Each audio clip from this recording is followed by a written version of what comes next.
The first step towards achieving your dreams is having the right coach. Get the best education with forensic classes by Diksha and make your net forensic exam dreams come true. Download the app now. Before starting today's class, a quick reminder that we have an application. Application की link आपको description में मिल जाएगी, वहां से आप इसे download कर सकते हैं। आप प्ले स्टोर से भी इसे डाउनलोड कर सकते हैं एंड ऐप स्टोर से भी इसे डाउनलोड कर सकते हैं। जैसे आप एप्लीकेशन डाउनलोड करेंगे, आपको लॉगिन करना होगा। लॉगिन करने के बाद आप स्टोर पर क्लिक कर सकते हैं।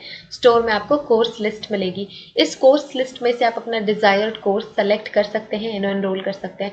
फॉर एग्जाम्पल, अगर मैं फोरेंसिक साइंस नेट की प्रिपरेशन कर रही हूँ तो मैं फोरेंसिक साइंस नेट का कोर्स सेलेक्ट करूंगी। अगर मैं क्रिमिनोलॉजी की प्रिपरेशन कर रही हूँ तो मैं यूजीसी नेट क्रिमिनोलॉजी का कोर्स सेलेक्ट करूंगी। अगर मैं मास्टर्स की प्रिपरेशन कर रही हूँ, मुझे सेमेस्टर क्लासेस चाहिए, तो मैं सेमेस्टर क्लासेस का कोर्स चूज करूंगी।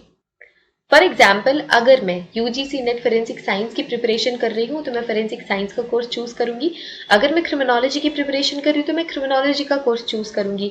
इसके अलावा सेमेस्टर क्लासेस भी अवेलेबल है एंड फोरेंसिक के फील्ड में जितने भी entrance examination, BSc entrance examination, MSc entrance examination के कोर्सेज भी अवेलेबल हैं।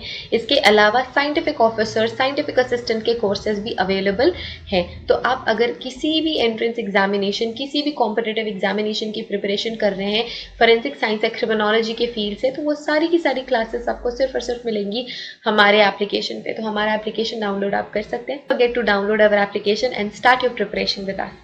So basically we have two types of courses in our application, video lecture course and study material course.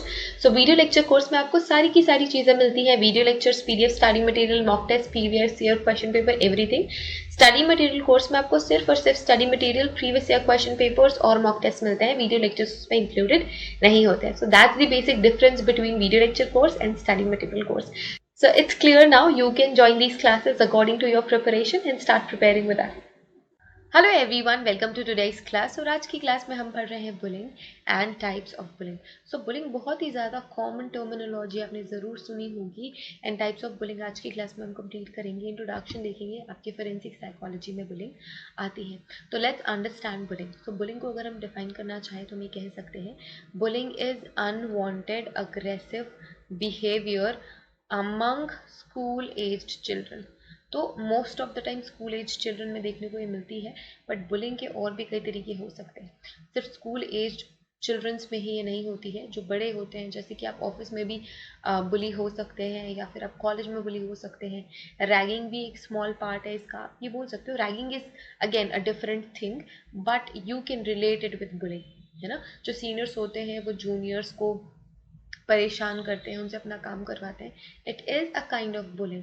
जब वो जो सीनियर बच्चे हैं वो अपने जूनियर बच्चों को, मतलब सेकेंड ईयर के बच्चे या फिर और सीनियर बच्चे फर्स्ट ईयर के बच्चों को परेशान करते हैं, तो जब ये फर्स्ट ईयर का बच्चा सीनियर हो जाता है तो वो जब नेक्स्ट फर्स्ट ईयर आती है उसको परेशान करता है, और ये पैटर्न चलता रहता है, विच इज़ नॉट गुड। ठीक है।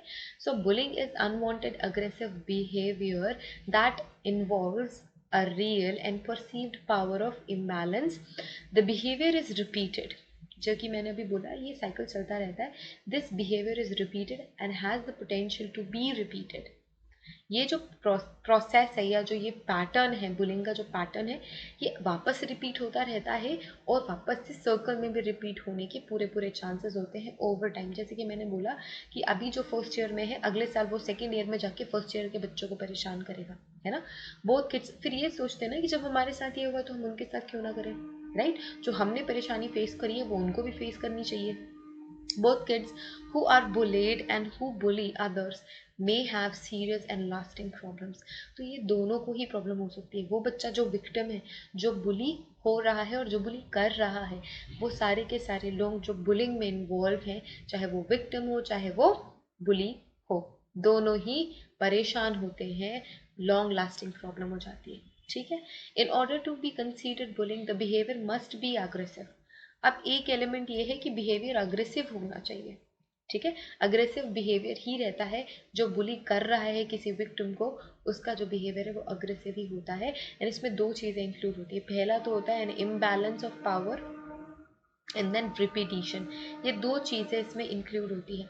Kids who bully uses their power such as physical strength. तो जो बदमाश बच्चा है, ठीक है, लेट्स से हम यहाँ पे एक, ये है विक्टिम बच्चा और लेट्स से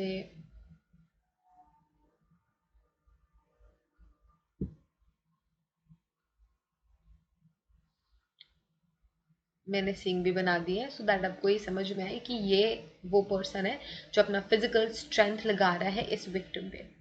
ठीक है, तो ये बुली कर रहा है, लेट्स से इसको हम बोल देते हैं ए, इसको हम बोलते हैं बी।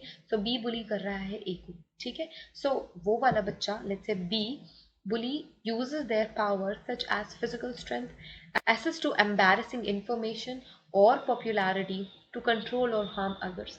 तो हो सकता है कि बी बहुत ज़्यादा पॉपुलर है, बी को बहुत सारी इंफॉर्मेशन है ए के बारे में जो एम्बैरेसिंग है। ठीक है, फॉर एग्जाम्पल एक मैं बहुत ही कॉमन एग्जाम्पल लेती हूँ, बी ने ए के बारे में ये पता लगा लिया है कि ये घर पे बहुत ही ज़्यादा रोता है या फिर इसके पेरेंट्स उसको बहुत पीटते हैं। ठीक है, तो बी ने क्या किया, बी ने पूरी क्लास को बता दिया कि ए के पेरेंट्स उसको कूटते रहते हैं, मारते पीटते रहते हैं। तो ए के लिए बहुत ज़्यादा एम्बैरेसिंग है और ए बहुत ज़्यादा परेशान हो रहा है इससे, और बी रिपीटेटिवली यही कर रहा है, उसको परेशान कर रहा है, उसको परेशान कर रहा है। तो पहला तो है कि अपना पावर वो इम्पोर्स करते हैं उस विक्टिम पे जो कि कमज़ोर है, और ये रिपीट पे करते हैं। ठीक है, power imbalance can change over time and in different situation, even if they involve the same people। same people involve हो रहे हैं फिर भी different situation में ये जो power का enforcement है वो different होता है। repetition क्या है, bullying behavior happens more than once or have the potential to happen more than once। तो potentially होता है कि बार बार bullying होती रहेगी, ऐसा नहीं है कि एक बार हो गया बस हो गया, नहीं, इसमें ये पोटेंशियल भी होता है और इसका कैरेक्टरिस्टिक फीचर भी होता है कि ये बार बार रिपीट होती है। Now we have 3 types of bullying. ठीक है, टाइप्स ऑफ बुलिंग में हमको पढ़ना था, first we have verbal bullying, then we have social bullying, then we have physical bullying. आप सभी को नाम से ऑलरेडी आइडिया हो गया है कि इस तरीके के बुलिंग में क्या क्या इन्वॉल्व हो सकता है। सो वर्बल बुलिंग सिर्फ और सिर्फ सेइंग्स पर डिपेंड करती है, किसी ने किसी को कुछ बोल दिया। ठीक है, सो टीज कर सकते हैं, एग्जाम्पल है टीजिंग। ठीक है, चिढ़ा रहे हैं किसी भी रीजन से, एक सेकेंड, ओके फाइन। सो टीजिंग, टीजिंग एक इसका एग्जाम्पल है। नेम कॉलिंग, कोई बहुत ही इरिटेटिंग नेम रखा हुआ है बी ने ए का और उससे सबके सामने उसी तरीके से बुलाता है। इन एप्रोप्रिएट सेक्सुअल कमेंट्स, ये भी वर्बल बुलिंग है। Taunt threatening to cause harm, ये भी वर्बल बुलिंग है कि मैं तेरे हाथ तोड़ दूंगा, मैं तेरे पैर तोड़ दूंगा, मैं तुम्हारा मर्डर कर दूंगा, ये सारा कुछ वर्बल बुलिंग के अंदर पे आता है। Then we have social bullying, so it involves hurting people's reputation. ठीक है, सोशली जो आपकी रेप्यूटेशन होती है उसको हर्ट करना सोशल बुलिंग भी। For example leaving someone out on purpose. ठीक है, किसी ऐसे जगह पे आपको छोड़ देना जहाँ पे आप बहुत ही ज़्यादा अनकंफर्टेबल हो जाओगे, परेशान हो जाओगे। Telling other childrens not to be friends with someone, दूसरों को ये बोलना कि ये तो बहुत ही बुरा है, इसके साथ तो दोस्ती भी नहीं करनी चाहिए, एंड बाकी जो उसके फ्रेंड्स हैं वो उसकी बात मान लेंगे। तो ये हो गया social bullying. Spreading rumours about someone, गलत गलत बातें फैलाना, रूमर्स फैलाना, बुरी चीज़ें फैलाना, ये भी सोशल बुलिंग है। एम्बैरसिंग समवन इन पब्लिक, तो पब्लिकली किसी को एम्बैरस करना, कुछ बुरी चीज़ें बताना, कुछ मेडअप स्टोरीज बताना जिससे कि जो ए है और भी ज़्यादा परेशान हो जाए। फिजिकल बुलिंग क्या होता है, physical bullying involves persons body and its possession of physical bullying includes hitting, kicking, punching। so इसमें फिजिकल मारपीट इंक्लूड हो गई है, किसी को हिट करना, पंच करना, किक करना, physical bullying. Spitting physical bullying का पार्ट है।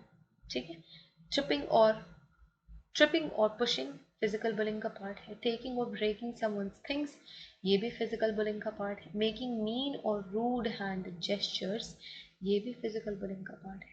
तो ये 3 तरीके के बुलिंग होते हैं, verbal, social and physical bullying, which is a really very bad thing to happen to someone. ठीक है, तो बुलिंग बहुत ही बुरी चीज़ है। 3 टाइप्स इसके होते हैं, हमने डेफिनेशन देख ली है, 2 एलिमेंट्स भी देख लिए। So this is elements, this is elements of bullying. ठीक है, imbalance of power and repetition, ये 3 तरीके के बुलिंग होते हैं। So I hope this lecture is helpful to you. That's it for today's class, bullying and types of bullying. If this is helpful, share it with your friends, like this video, and if you want to join any of our classes, you can join in our application. All the details are given in the description box. Go check that out. Thank you so much everyone. Have a great day ahead.